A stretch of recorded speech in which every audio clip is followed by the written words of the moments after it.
Olá, gente, bom dia. Oi, bom dia. Bom dia. Oi, doutor. E aí, tudo bom? Tá me ouvindo Como você bem? está? Tudo certinho? Dá pra ouvir certinho. Beleza. Olá, gente. Olá, bom dia. Vamos só esperar, aguardar um pouquinho para que dê tempo de todo mundo entrar.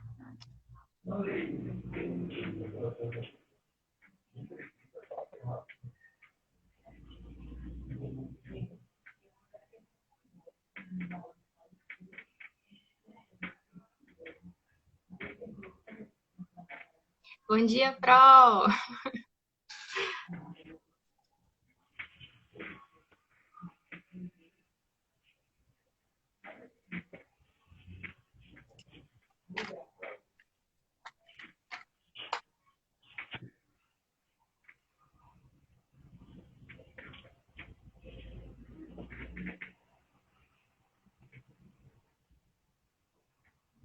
Só convidando aqui nosso.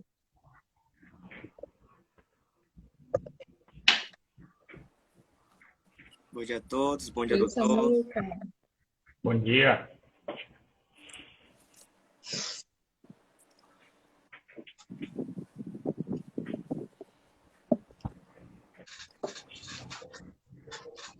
E aí, né? Vamos? Vamos sim. Eu tô pronto. Bom dia, prima. Gente, vamos dar início à nossa live para bater um papinho assim bem leve sobre direitos trabalhistas. Vou me apresentar, sou Beatriz Torres, jovem aprendiz das obras sociais Manduce, sou bacharelando em Direito, estou no sexto semestre, ainda não peguei essa matéria, mas depois dessa live eu tenho certeza que eu vou estar craque. E passar a fala para meu amigo, o segundo apresentador, Samuel. Mais uma vez, excelente dia a todos. Meu nome é Samuel Vital, tenho 22 anos. Também sou jovem aprendiz da Obras Sociais em Mandoce. Estou pela empresa Oxiteno e estou muito animado para essa palestra. Acredito que vai ser muito edificador. E mais uma vez agradecer a ilustre presença do nosso doutor Alexandre, que já vai estar se apresentando, vai estar tirando algumas dúvidas. E vamos esclarecer um pouquinho sobre o intuito dessa live, pessoal, que tem como objetivo de informar e conscientizar para trazer auxílio a algumas questões das leis trabalhistas e o impacto que essas reformas trouxeram para a sociedade atualmente. Então, eu passo a palavra para minha colega, que ela vai estar conscientizando sobre essas questões. E o que seriam os direitos trabalhistas, né? O direito trabalhista, ou o direito do trabalhador, é um ramo do direito que ele regula as relações entre o trabalhador e o empresário, né? E a empresa que ele está ali se constituindo. Sobre a CLT, Sobre a CLT, podemos partir do princípio que é entender o que significa em si a sigla CLT, que é a Consolidação das Leis dos Trabalhos. Ela serve como um conjunto de leis para poder regulamentar essas relações entre o trabalhador e a empresa, que muitas vezes, como se puxar os históricos, tinha muitas divergências, muitos contratos que não eram firmados, então ele visa realmente segurar tanto para o empregador como para o empregado. Isso serve tanto para o meio rural como também para o meio urbano. E isso envolve as questões de leis de os horários de jornada de trabalho, os salários e os benefícios. No demais, eu queria pedir para que o doutor Alexandre possa se apresentar, a realidade, que as pessoas possam conhecer mais um pouco do Senhor, do trabalho do Senhor. Fique à vontade. Pronto. Primeiro eu quero agradecer aí pelo convite, né? Foi inesperado, mas eu gostei de estar aqui participando com vocês. Né? Falar sobre o direito do trabalho é importante esclarecer as pessoas sobre o direito do trabalho. As pessoas não têm muita noção, né? Nem de direito do trabalho, nem de direito do consumidor, são duas coisas que assim as pessoas às vezes se passam, né, por falta de conhecimento. Eu acho que seria uma coisa que deveria ensinar até no colégio, na escola, para as pessoas já, desde pequenas, irem aprendendo. Eu sou, o pessoal que não me conhece, né, minha saudação a todos, um bom dia a todos. Eu sou Alexandre Lemos, sou advogado, eu atuo aí há mais de 10 anos, minha especialização é em Direito Civil do Consumidor e em Direito Público, mas eu atuo também na área trabalhista, né, tanto para a empresa como para o empregado. E assim, só a título de esclarecimento também, né, para que algumas pessoas veem o termo empregado como ofensivo, né, então só para esclarecer, é um termo técnico previsto na lei, previsto na CLT, e aí quando eu falar em empregado, não é no sentido de ofender, eu sei que hoje em dia se fala em colaborador, né, mas não, eu estou falando no termo técnico de costume, né, então às vezes vai ser até inconsciente falar em empregado, mas não de nenhuma forma para rebaixar a pessoa, nada disso. É porque é um termo técnico, está previsto na CLT, está previsto na lei, né? Então é isso. E aí, pode. Então, Eu passo a palavra de volta para vocês, né? então, aqui a gente vai começar o nosso bate-papo e nada mais justo do que, de acordo com todo o o ambiente, né, que estamos vivendo com essa pandemia, com as coisas que a gente está passando, óbvio que foi um impacto muito inesperado para todos. E o ambiente de trabalho não deixou de ser afetado, né? Então, doutor, quais foram assim as mudanças significativas que tiveram com a pandemia que o trabalhador sofreu, ou então o próprio empregado sofreu? Teve alguma lei, alguma reforma, alguma coisa que aconteceu? Sim, sim. Logo com o início dessa questão da pandemia, em 2020, né, por volta de março, a gente teve aquela questão do lockdown, né? Então é uma coisa, as empresas fecharam, né? E aí o que fazer com esses empregados? Ainda não se tinha uma solução, né? Então ou a empresa demitia o empregado ou se a empresa não estava funcionando, mas o empregado ele tinha que receber o salário, né? Enquanto ele não fosse demitido, ele tinha que receber o salário. E com a empresa fechada sem renda, isso é uma situação complicada, né? E aí, o que foi que aconteceu? Saiu uma medida provisória, deixa eu ver aqui, medida provisória 934, né, que depois foi convertida em lei, a Lei 14.020, de 2020, né? Então, essa lei, ela foi tipo meio que uma solução para esse problema, né? Claro que não é uma solução definitiva, né? Eu acredito que foi o melhor meio para garantir o emprego. E aí, o que é que estabeleceu essa medida provisória inicialmente, né, que foi convertida em lei? Foi possível fazer a redução da jornada de trabalho ou então a suspensão do contrato de trabalho, né? A redução seria da seguinte forma: até 70% do horário de trabalho, né, a redução. Então, o empregado ele poderia trabalhar 30%, ele comparecia à empresa, trabalhava só 30% do seu horário, e aí a empresa arcaria com 30% do salário e o governo federal, através de um benefício chamado de bem, né, arcaria com 70% do salário, né? Então, iria de acordo com a porcentagem que fosse reduzida ao tempo de trabalho. E também, decorrente dessa lei, foi possível a suspensão do contrato de trabalho. Então, por exemplo, o empregado ele ficaria em casa, não seria demitido, né? Então, como ele não estaria trabalhando, a empresa não precisaria arcar com o salário, e aí, nesse caso, quem arcaria seria o governo federal, por esse benefício emergencial, né, chamado de bem. E aí o salário todo dele seria garantido, ele não perderia o emprego. E aí, qual a consequência disso? Qual a vantagem disso, né?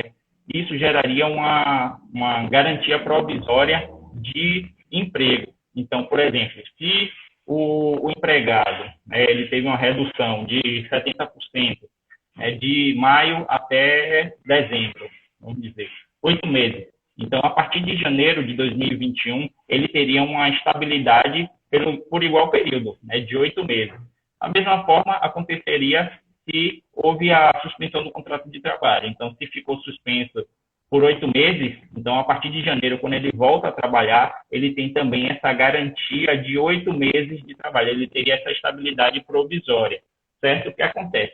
Não significa que ele não pode ser despedido, ele pode ser despedido, né? Só que, assim, se ele for despedido nesse período de garantia provisória, a empresa ela vai ter que arcar com os salários desses 8 meses. Então, por exemplo, chegou janeiro, quando ele deveria voltar, né, a empresa chega e diz, não, eu vou te despedir. Se ela despediu em janeiro, então ela vai ter que arcar com esses 8 meses de salário.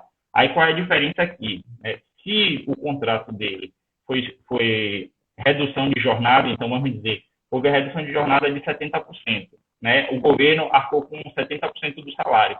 E agora a empresa não cumpre a parte dela, que é manter aquele emprego por mais 8 meses. Então, durante esses 8 meses, a empresa ela vai ter que arcar com 75% do salário, entendeu? Então, que ela deveria arcar, ela vai arcar com 75%. E se no caso desses 8 meses foi a suspensão do contrato de trabalho, então ficou 8 meses com o contrato suspenso e o governo garantindo o salário durante esses 8 meses, então a partir de janeiro, né, a empresa, o empregador, ela vai ter que arcar durante 8 meses com salário integral, entendeu? Então isso é uma forma de garantir o emprego do trabalhador. Entenderam? Ficou claro isso aí? Bem E aí, interessante. essa foi uma forma encontrada, né? Foi uma solução encontrada de manter o emprego e evitar que as pessoas sejam despedidas. E até agora, em janeiro, isso aí, né, essa garantia provisória, você dificulta que o trabalhador ele seja despedido, porque imagine, eu vou despedir o trabalhador, mas mesmo assim eu vou ter que arcar com o salário dele durante esses 8 meses. Né? Claro que pode ter sido uma redução menor, estou dando em cima desse exemplo, né, desse tempo de 8 meses que eu falei. Mas, por exemplo, pode ter sido a suspensão por 1 mês ou por 2 meses. Eu vi contratos de trabalho que teve uma redução da jornada e depois teve a suspensão. Né? Nesses casos, pode acontecer também. Então, você não precisa só suspender ou só diminuir a carga de trabalho. Você pode fazer um e depois fazer o outro. E mesmo assim, ele vai ter a garantia provisória pelo tempo igual que houve a redução ou que houve a suspensão. Muito interessante, né? E deixa eu ver o que mais. Tem mais perguntas Sim, sim, Tem sim. Ainda sim. em temos relação a isso? sobre a Ficou com alguma dúvida em relação a isso? Ah, sim. O pessoal está respondendo aqui, está trazendo algumas perguntas, Eu mas não estou acredito ouvindo. que. Tá me ouvindo agora? Tá me ouvindo?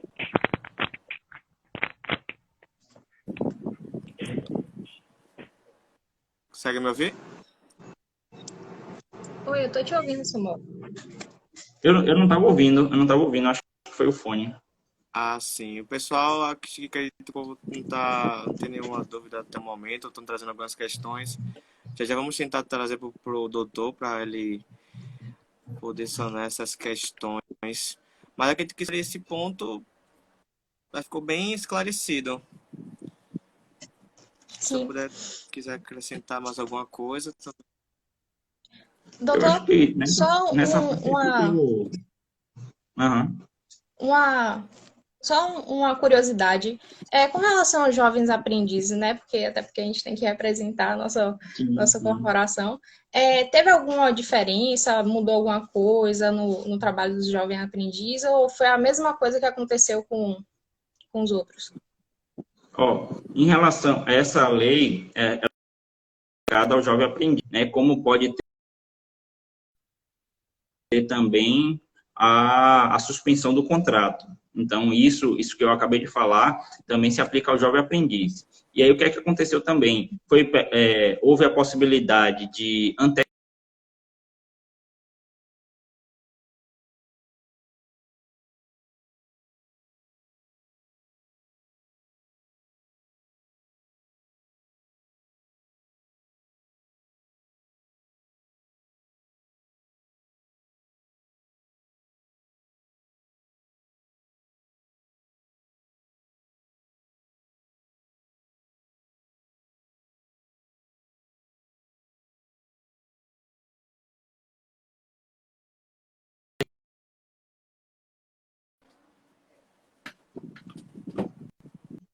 acho que alguma internet caiu, ou foi a minha, não sei. Acho que é a minha. Desculpa, doutor. Pode começar. Tô. Voltou ao normal? Voltou, voltou. Pronto. Pronto. Onde foi que eu... Até onde vocês pegaram? A minha parou. A minha caiu. Então, vou repetir essa parte, porque eu não sei como é que ficou, não sei se fui eu também que parei, ou se vocês também pararam, que a gente estava falando se houve alguma alteração em relação ao jovem aprendiz, né, nesse período de pandemia. Né? Então, como eu falei, essa lei 14.020, de 2020, que tratou da redução da jornada de trabalho e tratou também da suspensão do contrato de trabalho, essa lei também pode ser aplicada ao jovem aprendiz. Então, o jovem aprendiz ele pode ter sua carga horária reduzida, né, e como também pode ter o seu contrato suspenso durante esse período. E aí o que acontece também, uma outra mudança, o jovem aprendiz ele pode ter a antecipação das férias, né, para esse período de pandemia. Então, mesmo sem ter completado um ano, ele poderia ter antecipado as férias, né? E aí, depois que completou o ano, ele já não teria mais direito a tirar novamente essas férias. E poderia também ter trabalhos e atividades por EAD, né? Que é o ensino à distância, nesse período. Entendeu? Então, foi basicamente isso. A gente parou de ter aula presencial e a gente foi para as aulas remotas. Uhum. Doutor, então, assim, sabemos que teve recentemente, né, uma reforma trabalhista, que ela mudou alguns dos títulos lá da CLT. O senhor sabe informar e tal, qual foi o principal pivô que fez com que houvesse a reforma trabalhista? Certo. Então, para a gente falar de reforma trabalhista, as pessoas precisam entender primeiro o que é a reforma trabalhista. Né? A reforma trabalhista ela foi uma alteração da CLT. Então, houve uma pequena mudança da consolidação das leis trabalhistas, né, através da Lei 13.467 de 2017. Então, a partir daí, essa lei, né, que alterou a CLT é chamada de reforma trabalhista, porque ela trouxe algumas modificações à CLT. Né? E isso, o fundamento dessa reforma trabalhista é porque a gente tinha uma lei desatualizada. Né? Então, a CLT, né, uma consolidação de leis antigas, e precisava regulamentar algumas questões que já existiam na prática, mas que ainda não existia regulamentação na lei. Por exemplo, a jornada de 12 por 36, né, que você trabalha 12 horas seguidas e descansa 36. Não tinha essa previsão na CLT, mas na prática já existia isso, principalmente na área de saúde. Então, na área de saúde é muito comum você ver médico, enfermeiro trabalhando 12 horas seguidas e descansando 36, né? Então, essa jornada já era muito comum, só não tinha previsão na CLT. Então, a reforma trabalhista, ela trouxe essa atualização, né? Outra coisa que a reforma trabalhista trouxe é o teletrabalho, que a gente conhece, ficou muito comum no início da pandemia, né? Que é o home office. Então, era uma coisa que já acontecia, mas que não tinha uma regulamentação na CLT. E aí, a reforma trabalhista trouxe isso também. Outro ponto da reforma trabalhista foi diminuir o poder sindical, né? Então, tirou a contribuição sindical obrigatória. Então, isso foi um outro ponto da reforma, né? Então, deixou de ser obrigatória. Tem gente que acha que é bom, tem gente que acha que é ruim. Isso depende muito, eu acredito que depende muito do sindicato. Criou-se no Brasil... Tem uma grande quantidade de sindicatos. Muitos não fazem nada pelo trabalhador. Né? Tem uns que lutam ali pelos direitos dos trabalhadores, mas tem outros que não. E aí o que acontece? Aqueles sindicatos eles estavam arrecadando e não faziam nada. Então, se deixou de ser obrigatória, agora, se eles querem realmente receber a contribuição sindical, eles vão ter que mostrar trabalho, eles vão ter que mostrar serviço para que o trabalhador ele diga, pô, meu sindicato realmente está me representando, está fazendo alguma coisa por mim, e aí, por causa disso, eu vou querer pagar minha contribuição sindical, né? Então, só a título de comparativo, seria igual a OAB, né? Os advogados são representados pela OAB, né? Como se fosse o sindicato dos advogados. Então, a gente tem a anuidade que é obrigatória, mas a gente, às vezes, não vê a OAB realmente lutando pelo advogado. Então, se a gente pudesse escolher, a gente também ia escolher, não quero não. E aí a OAB ia correr atrás, mostrar serviço para que a gente realmente tivesse interesse em querer pagar a anuidade, entendeu? Então, teve essa diminuição do poder do sindicato, já que deixou de ser obrigatório. E aí, muita gente viu isso como ruim, mas eu acredito que depende muito da situação, depende muito do sindicato. E aí o sindicato ele vai ter que demonstrar serviço para as pessoas realmente quererem contribuir. Deixa eu ver o que mais.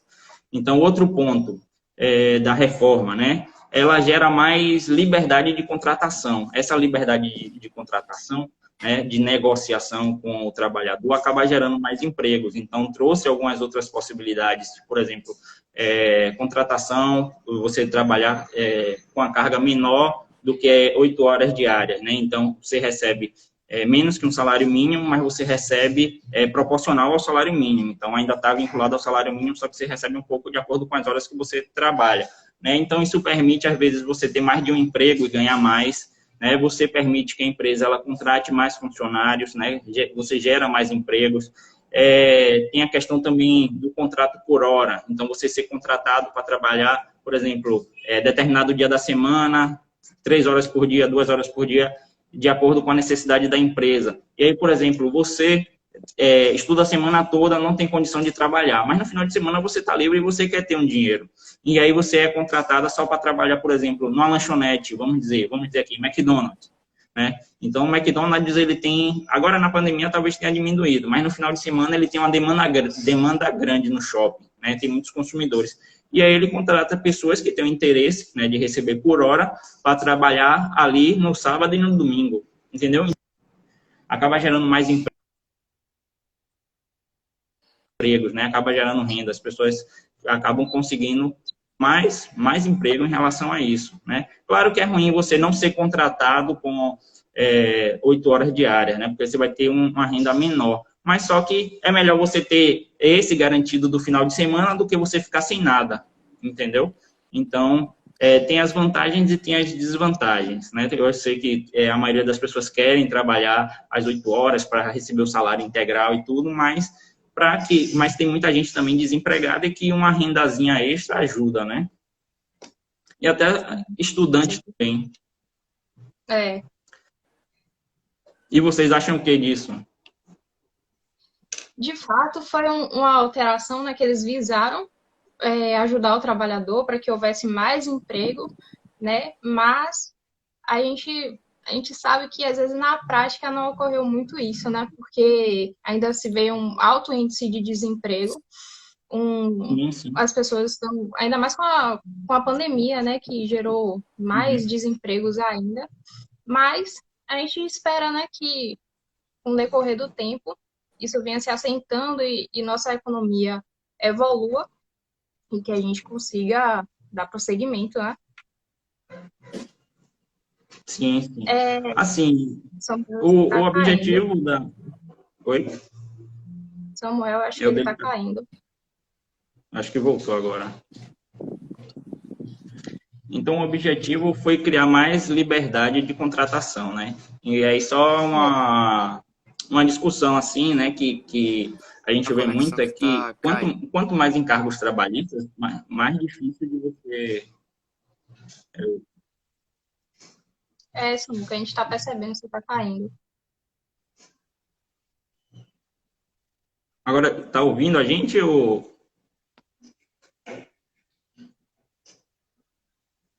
Temos uma pergunta aqui, ó, que tá chegando muitas perguntas, gente. Não acho que a gente vai ter que... Eu acho que a gente não vai conseguir responder todas. Mas eu acho que tá...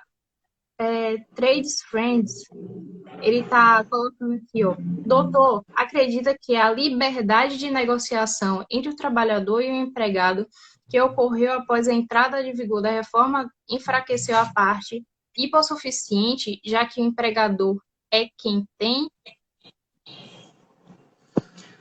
Ninguém é obrigado a aceitar emprego, né? Se você não aceita o que o empregador ele está te oferecendo, você vai procurar outro. Claro que é difícil você arranjar um emprego hoje em dia, né? Então, na prática, né, você não é obrigado a aceitar aqueles termos que ele está oferecendo, né?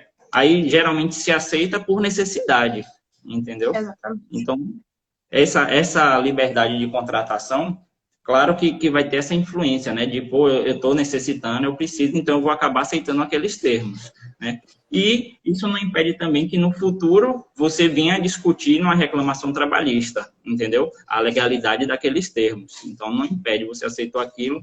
Não significa... Assim, tem alguns direitos que eles são previstos, inclusive, na Constituição, que não tem como negociar, entendeu? Então, por exemplo, o salário mínimo. né? Ainda que na jornada de 6 horas você possa receber um salário mínimo, mas o valor do que você está recebendo é com base no salário mínimo, entendeu? Ainda que, por exemplo, num trabalho de 2 horas, você está recebendo menos que um salário mínimo, mas o cálculo da hora é sempre com base no salário mínimo, entendeu? Então, o salário mínimo é um direito fundamental, está previsto na Constituição, e não tem como você negociar de receber com base num valor inferior ao salário mínimo, entendeu? Então, essas coisas... porque, assim, criaram-se muitas fake news em relação à reforma trabalhista, né? Realmente, trouxe algumas desvantagens, mas também trouxeram muitas vantagens ao trabalhador, né? Algumas coisas foram ruins, mas que, infelizmente, foram ruins para o trabalhador, a gente pode falar mais na frente, mas que vão gerar emprego, né? Entendi. Doutor, voltou aí, né? Doutor, voltei. Sobre essa questão, sobre as diferenças que trouxeram, então, para o processo trabalhista, o colega aqui, acho que é até relevante essa pergunta de Trader Friends Laboratório, ele perguntou sobre se a jornada de trabalho vai impactar no 13º salário, essa redução da jornada de trabalho. Que a redução da jornada de trabalho vai impacto, vai sim. Vai sim. Aí, no caso da jornada de trabalho, o 13º ele é proporcional, entendeu? Então, o 13º, no caso, se houver redução ou se houver suspensão, você vai receber o 13º proporcional, você não vai receber integral. No caso de 2020, né? Quem teve redução ou quem teve jornada, ou quem teve a suspensão do contrato, entendeu? Perfeito. Aí isso influencia. Então, doutor, como o senhor falou que possivelmente depois poderia ter, se o empregado, o trabalhador, ele sofresse alguma coisa, pudesse reclamar posteriormente no judiciário, o senhor como advogado, sei que não é muito a sua área, mas o senhor pega alguns casos, o senhor sentiu que houveram diferenças nos processos trabalhistas depois da implantação da reforma? Sim, sim. Assim, tiveram algumas diferenças, claro, porque também a própria reforma trabalhista trouxe mudanças ao processo trabalhista, entendeu? Hoje a gente vê assim que os juízes, eles têm não dificultado algumas coisas, mas quando se fala de reconhecer direitos, se o trabalhador ele não consegue comprovar algumas situações, o juiz acaba podendo até condenar o trabalhador em litigância de má-fé. O trabalhador ele pode ser condenado a pagar as custas do processo, pode ser condenado a pagar honorários de sucumbência. Então, realmente dificultou mais assim, porque antes a gente tinha muitas alegações falsas, era aquele ditado, vou jogar o barro na parede, não sei se vocês já ouviram. Jogar o barro na parede para ver se cola. Você pega uma bola de barro, joga na parede para ver se ela vai ficar colada ou se ela vai cair no chão, né? Então, vou jogar o barro na parede. Então, eu vou jogar várias situações aqui que não existiram para ver se o juiz vai aceitar, né? Então, antigamente a gente tinha muito isso, criava-se muitas situações falsas, colocava na reclamação trabalhista para ver se conseguia comprovar. Hoje em dia, né, antigamente, o máximo que ia acontecer era aquele pedido ser julgado improcedente. Só para dar um exemplo, assim, para vocês entenderem. Então, vamos dizer, o trabalhador ele sabe que não fazia hora extra, mas ele jogava lá. Eu fazia hora extra todos os dias, de 1 hora. Né? E aí, se ele conseguisse, por exemplo, a testemunha vai lá e mente para ele, e dizia que ele realmente fazia. Então, ele jogou o barro na parede, colou e ele conseguiu ganhar aquelas horas extras mesmo de má fé. Hoje em dia, se ele não conseguir comprovar isso, né, se a empresa conseguir comprovar o contrário, ver que o juiz perceber que ele está mentindo, né, então tem uma chance maior dele ser condenado em litigância de má fé. Né? Então, hoje, além da litigância de má fé, né, ele pode ser condenado em custas processuais, porque existe aquela ideia, o pessoal às vezes não sabe, mas acha que para você ingressar com a ação, você não paga nada, mas existe sim as custas processuais, né? Que é o pagamento que você faz ao Poder Judiciário para poder estar ingressando com a ação. Tem os casos de justiça gratuita, então o trabalhador de baixa renda e tal, ele pode pedir a justiça gratuita, ou a pessoa que não tem condições de pagar as custas processuais pode pedir a justiça gratuita para não pagar essas custas processuais, para entrar de graça com a ação, né? Ela pagaria só, no caso, os honorários que ela acertou com o advogado. E assim, então, mesmo com a justiça gratuita, ela pode ser condenada em litigância de má-fé, aí ela vai pagar uma multa, né, por ter mentido, e vai ser condenada também a pagar honorários de sucumbência. O que são esses honorários de sucumbência? A parte que perde no processo, ela paga honorários ao advogado da parte que ganhou, entendeu? Então, por exemplo, o empregado, ele entrou com ação, ele perdeu uma parte, né, da ação, então foi julgado improcedente as horas extras, e aí ele vai ter que pagar um valor de honorários para o advogado da parte que ganhou, né? Então, vamos dizer que ele entrou com ação, ganhou lá na ação 15 mil reais, por exemplo. Ganhou vários pedidos, só que o pedido de hora extra foi improcedente, foi negado e ele foi condenado à litigância de má-fé. Então, desse valor que ele tem a receber, vai ser descontado a questão da litigância de má-fé e vai ser também descontado, vamos dizer que o juiz arbitrou lá em 2 mil reais o valor dos honorários da parte contrária, né, do advogado da empresa. Então, do valor que ele tem para receber, vai ser descontado a litigância de má-fé, mais os honorários do advogado da parte contrária. As pessoas podem até achar que é um absurdo, né, fazer descontar da verba trabalhista os honorários. Só que o que acontece? Honorários de advogado é o mesmo do salário do trabalhador, né? É considerado verba alimentar. É dali que o advogado ele tira o sustento. Então, é uma verba equivalente, vamos se dizer assim, né? Diferente de uma verba indenizatória, entendeu? Então, é uma verba alimentar e por isso que é possível descontar. É a mesma coisa de pensão alimentícia. Então, o salário, ele é empenhorável, né? Então, não pode ser penhorado, não pode ser bloqueado, a justiça não pode bloquear em tese o salário. Mas quando se trata de pensão alimentícia, né, que é uma verba alimentar, é para alimentar uma criança, é para sustentar uma criança, né? Então, nesse caso, o salário ele pode ser penhorado. É claro que o juiz ele não vai penhorar todo o salário, ele vai penhorar uma parte, porque o salário tem que ser para o sustento do trabalhador, e aí, nesse caso, o juiz manda descontar uma parte também para o sustento do menor. Entendeu essa questão da verba alimentar? E, no caso dos honorários, tem a mesma finalidade, né? Os honorários do advogado também é verba alimentar. Tem a mesma função do salário do trabalhador. Então, por isso que é possível descontar daquelas verbas rescisórias na reclamação trabalhista que o empregado vai receber, é possível descontar também a parte do advogado da empresa. Entendeu? Entendi. Então, no caso, se os pedidos que ele fez, né, que sofreu assédio moral, não teve fazia mais trabalho do que ele deveria fazer, e se ele tiver alegado que também fez hora extra sem ter a comprovação e for descoberto, ele vai perder somente a parte da hora extra que não foi provado. Isso, só que não foi provado, entendeu? Então, os outros pedidos, eles podem ser julgados procedentes, né? Não significa que, por exemplo, ele não conseguiu comprovar a hora extra. Isso não significa, desde logo, que ele vai ser condenado em litigância de má-fé. Pode simplesmente ser julgado improcedente.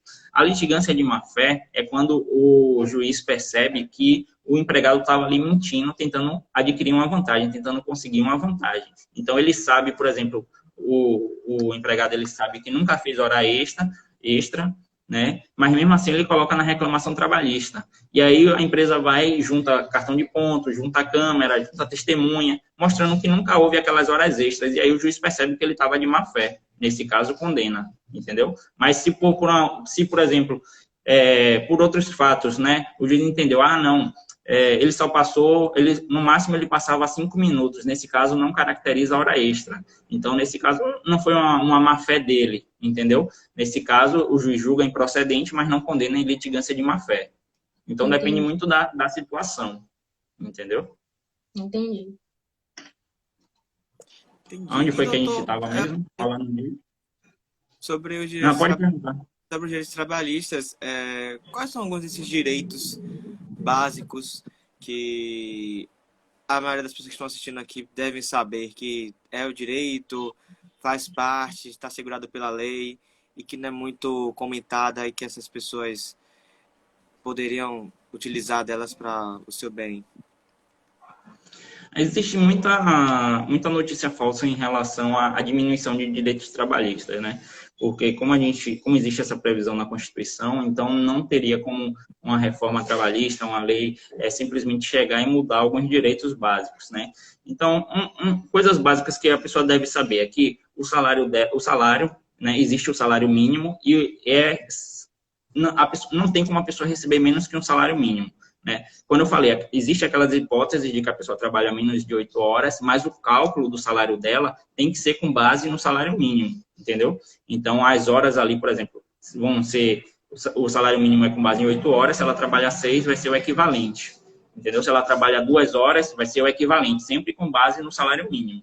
Então, a pessoa tem que ter essa ideia de salário mínimo. Se ela foi contratada e recebeu menos que um salário mínimo, trabalhando 8 horas, fazendo hora extra, fazendo o que for, né? Então, se ela recebeu menos que um salário mínimo, ela vai ter que depois entrar com a reclamação trabalhista, né? Ela junta as provas de que ela recebia menos que um salário mínimo e aí vai pedir as diferenças. Então, se ela trabalhou 2 anos recebendo, por exemplo, R$ 800, né? O salário mínimo está R$ 1.100. Se ela trabalhou 2 anos recebendo R$ 800, quando ela ajuizar a reclamação trabalhista, ela vai pedir essas diferenças, né, dos R$ 800, que daria o quê? R$ 300. Então, ela vai pedir os R$ 300 desse período, entendeu? De todo esse período. Então, o direito básico do trabalhador é o salário mínimo. Outro direito básico é a irredutibilidade do salário, entendeu? Então, enquanto o trabalhador fizer aquele trabalho, ele não pode ter o seu salário reduzido, né? Se ele mudou a função, qualquer coisa, ele pode ter sim um salário aumentado, mas reduzido nunca. Então, isso é um direito básico do trabalhador, né? Não tem como negociar isso.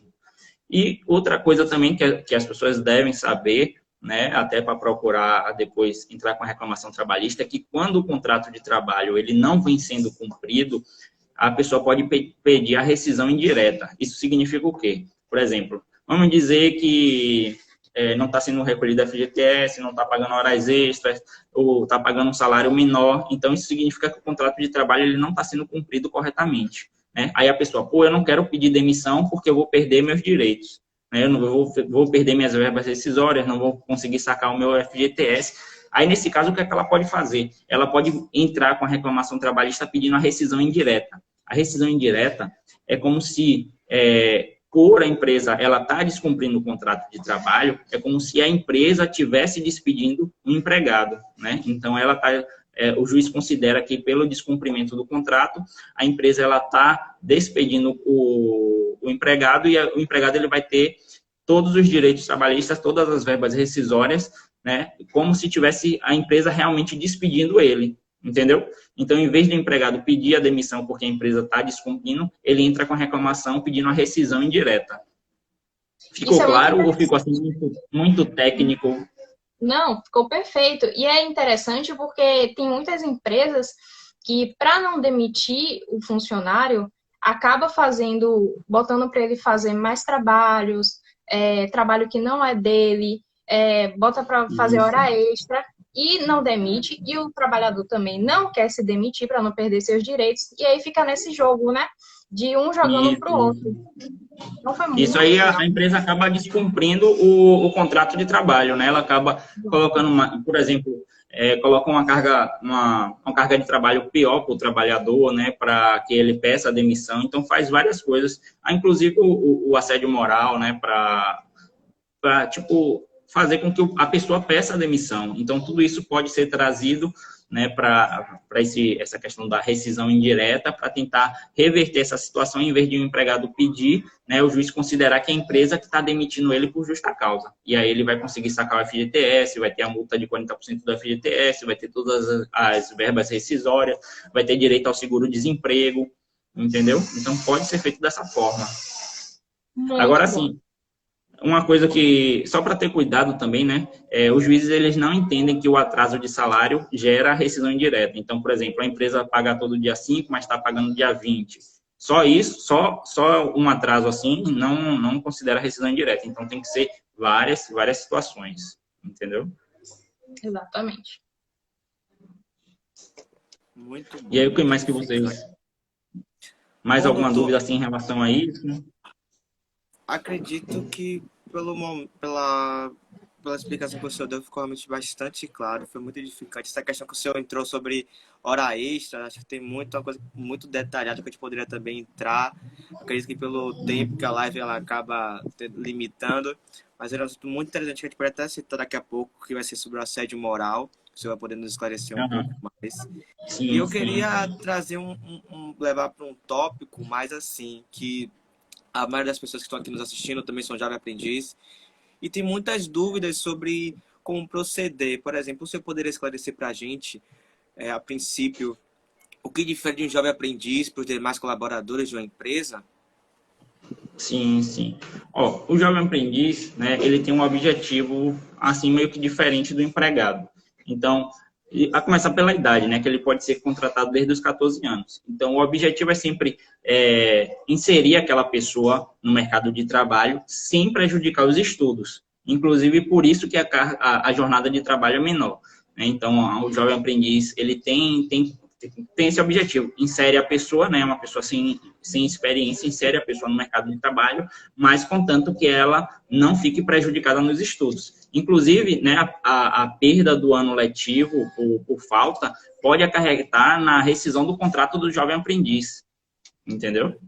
Então, o objetivo, o que diferencia principalmente é isso. Né? Então, o jovem aprendiz ele tem uma carga horária menor, né? A carga horária dele é de 6 horas, não pode ter hora extra, diferente do empregado, né? As férias do jovem aprendiz não podem ser parceladas, né? O empregado, com a reforma trabalhista, né? As férias elas podem ser parceladas. Antes até podia em 2 vezes, agora pode até 3 vezes. Né? Já o jovem aprendiz não tem essa possibilidade. E além disso, né? O empregado, as férias, quem decide quando é que vão ser tiradas é o empregador. Já do jovem aprendiz não, deve ser coincididas com o período de férias escolares. Né, com exceção desse período de pandemia, né, que foi uma exceção que aí pôde antecipar as férias do jovem aprendiz, mas as férias do jovem aprendiz tem que coincidir com o período de férias escolares, entendeu? E aí também tem a questão da rescisão, né, do jovem aprendiz, que é uma exceção, né? O contrato do empregado, ele é por prazo indeterminado, né? Então, já o do jovem aprendiz não, é por prazo determinado, né? Que é até 2 anos, né? Não pode ser renovado. E aí, já quando chega esses 2 anos, o jovem aprendiz ele vai ter direito àquelas verbas rescisórias como se fosse o empregado mesmo, né? E aí é diferente porque também ele pode ser... Esse contrato ele só pode ser rescindido antes dos 2 anos em algumas situações específicas, né? Como eu falei, ele perdeu o ano letivo por falta. Isso aí pode ser um motivo para rescisão. Né? Ele teve um desempenho insuficiente no trabalho, né? Como jovem aprendiz, ou teve também ele não se adaptou ao trabalho. Nesse caso também pode ter a rescisão do contrato. Alguma falta disciplinar grave, né? Então, se ele tiver alguma falta, também pode ter essa rescisão, né? E o próprio jovem aprendiz, ele pode pedir a rescisão antecipada, né, do contrato. Então, essas são as 4 possibilidades que pode haver a rescisão antes dos 2 anos. Entenderam? Ficou claro isso? E aí ele tem também alguns direitos trabalhistas. E aí que seria o quê? 13º, né? As férias, tem o recolhimento do FGTS, tem o recolhimento do INSS. O salário, no caso, o jovem aprendiz, ele não recebe um salário mínimo, mas o cálculo do valor que ele recebe é com base no salário mínimo, entendeu? E aí, na rescisão, ele vai receber o saldo de salário proporcional, 13º, as férias, né? Então, ele vai ter uma rescisão como se fosse um empregado. Uhum. Muito bom. Ficou claro essa discussão? Ficou sim, consigo até responder a próxima pergunta, que era sobre esses direitos trabalhistas do aprendiz.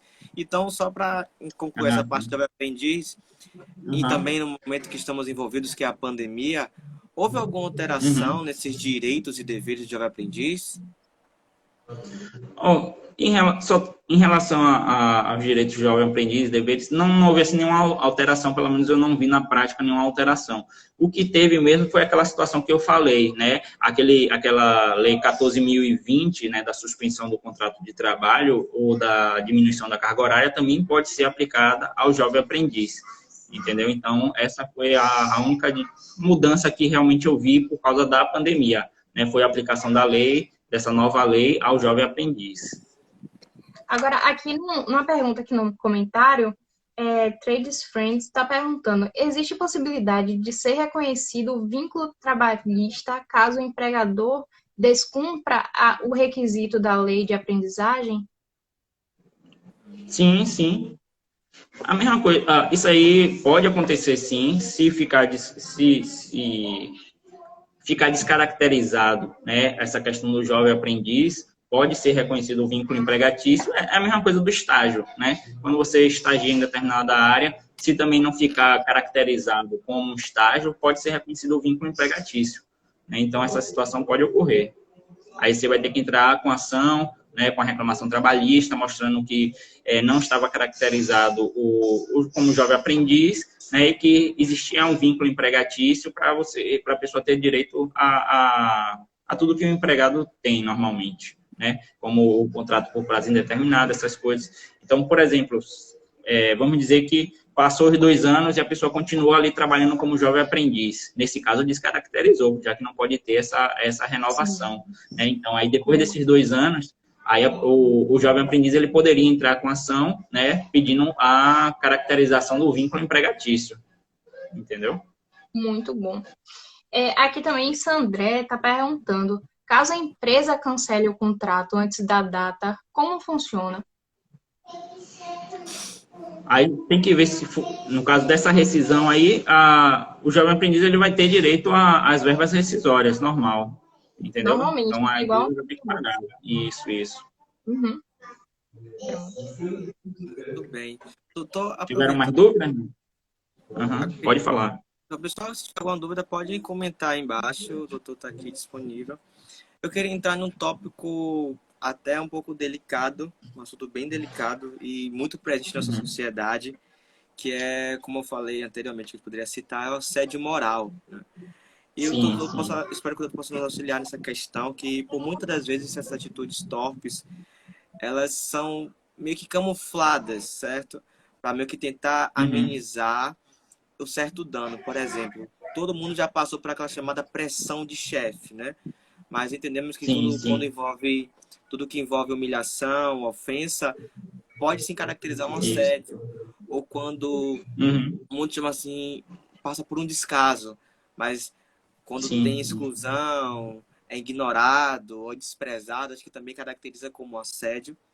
Como também, acho que o mais presente na mídia, nos jornais de comunicação, que é a famosa simples paquera, né? Mas quando o indivíduo está insistindo... eu mencionei sobre o que as pessoas chamam de paquera, né? É simples paquera, inocente. Mas muitas das vezes há uma insistência, há um constrangimento e muitas vezes uma intimidação.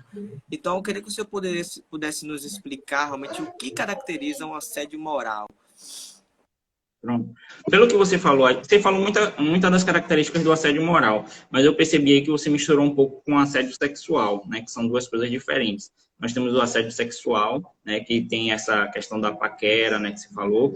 Aí geralmente é no intuito de a pessoa se promover, né, eu vou te ajudar aqui na empresa se você namorar comigo, vamos dizer assim, né. Então, eu vou te ajudar na empresa, você vai crescer e tal, e aí fica naquele negócio de troca de favores, né?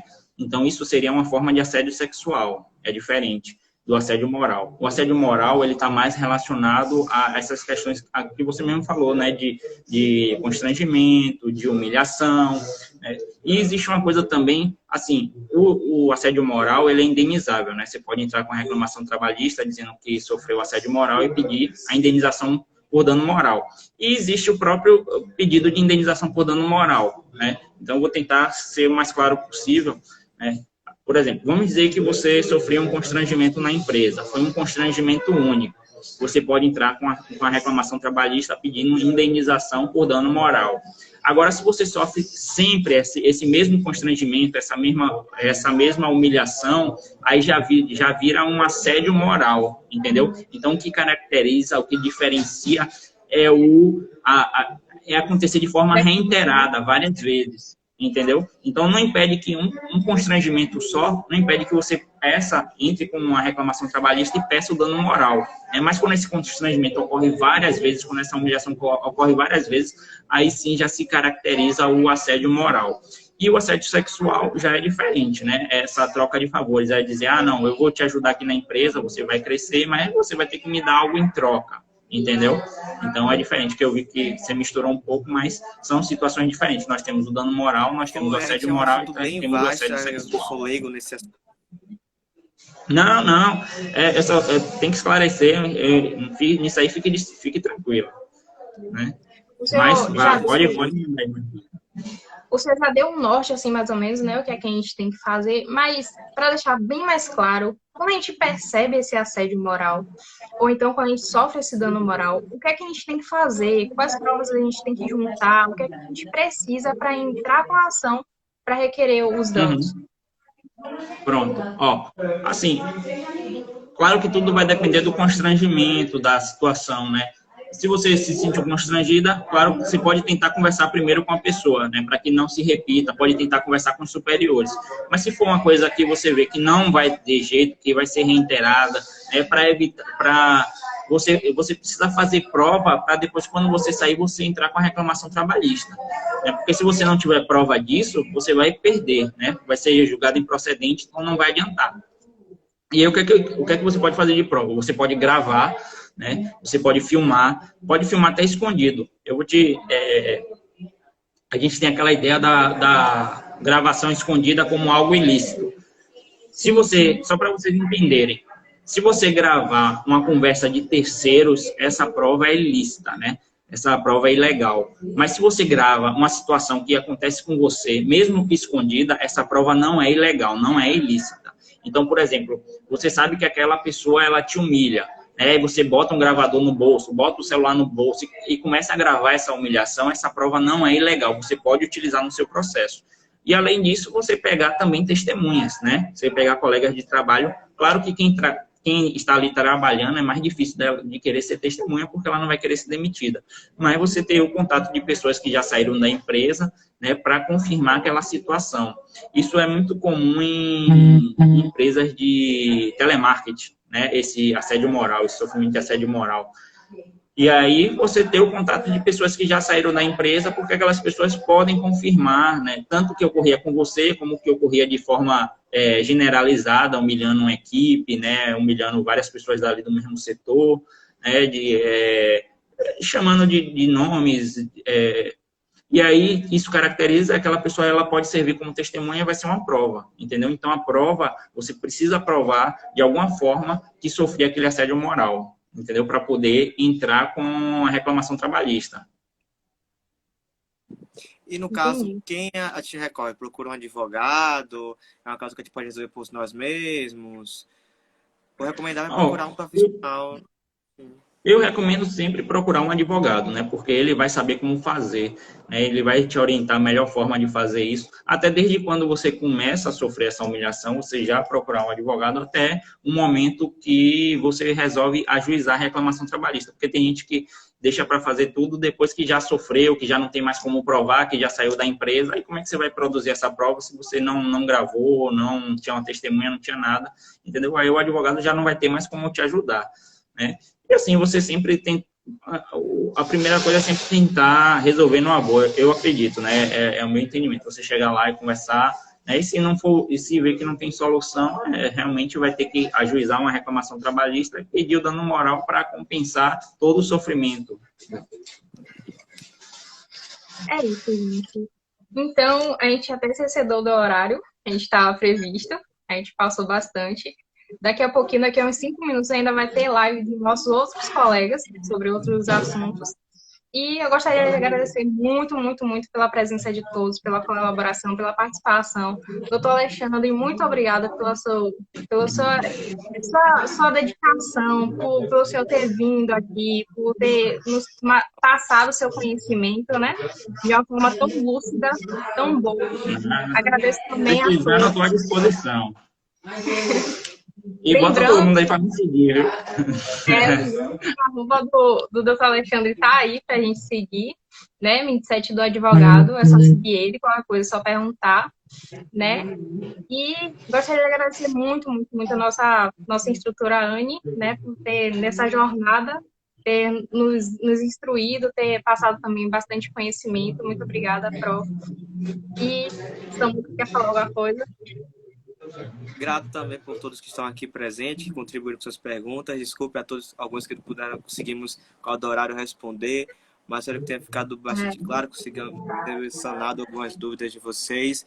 Mais uma vez, muito obrigado, doutor, pelo seu tempo, pela sua dedicação, professor que auxiliou por essa aula. Estou aqui deslumbrado, meu Deus, que eu vou fazer direito também, porque é uma área que eu amei. Muito, muito bom. Né? Quem não conhece, como diz Rui Barbosa, né? Quem não conhece o direito não é digno deles. Então, que prossigamos em buscar o direito e estamos assegurados. Muito obrigado. Com certeza. Muito obrigada, gente, de verdade. Obrigada, familiares que compareceram aqui. Obrigada aos colegas da corporação. Obrigada a todo mundo. Tchau, tchau, gente. Tchau. Tchau.